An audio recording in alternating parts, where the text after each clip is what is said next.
I nostri prodotti musicali per entrare. Al via da domani il primo appuntamento della rassegna Pomeriggi Musicali al Teatro Pirandello di Agrigento, una location del tutto particolare, il foyer del teatro, che ospiterà iniziative musicali illustrate stamane nel corso di una conferenza stampa dal sindaco Marco Zambuto, dal direttore generale Massimo Muglia e dal direttore artistico Onofrio Claudio Gallina.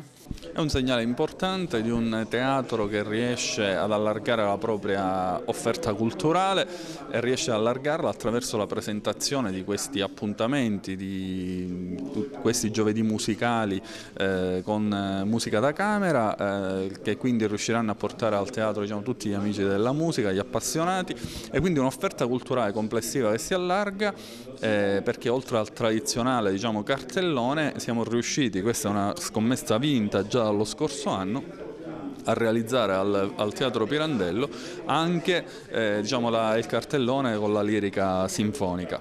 La Fondazione si distingue non solo per questo percorso di formazione legato ai giovani, ma anche si conferma officina e laboratorio musicale.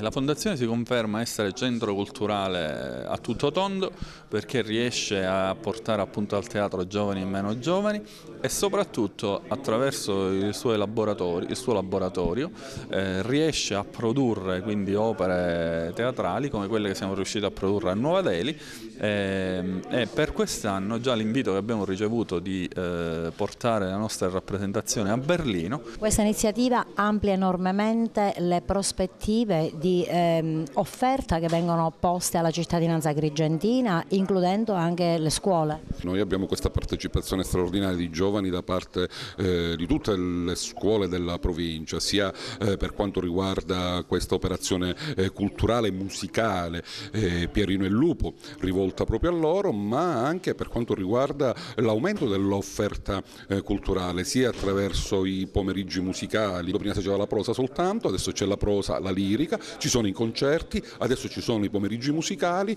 ci sono queste due operazioni importanti per i giovani, una per i giovani delle scuole inferiori, ma anche un'altra con una straordinaria risposta degli studenti delle scuole superiori, che hanno acquistato quest'anno 400 giovani un abbonamento dedicato. My Funny Valentine aprirà questa nuova rassegna di concerti pomeridiani alla Pirandello.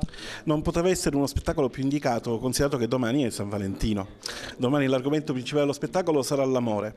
E l'amore trattato nella musica in tutti i suoi aspetti, dall'idillio alla gelosia, al dolore alla gioia. Domani primo debutto dei pomeriggi musicali e alla presenza anche di una nuova associazione. Sì, infatti domani nasce l'associazione Amici del Teatro di Agrigento, che vuole avere la finalità di supportare questa iniziativa.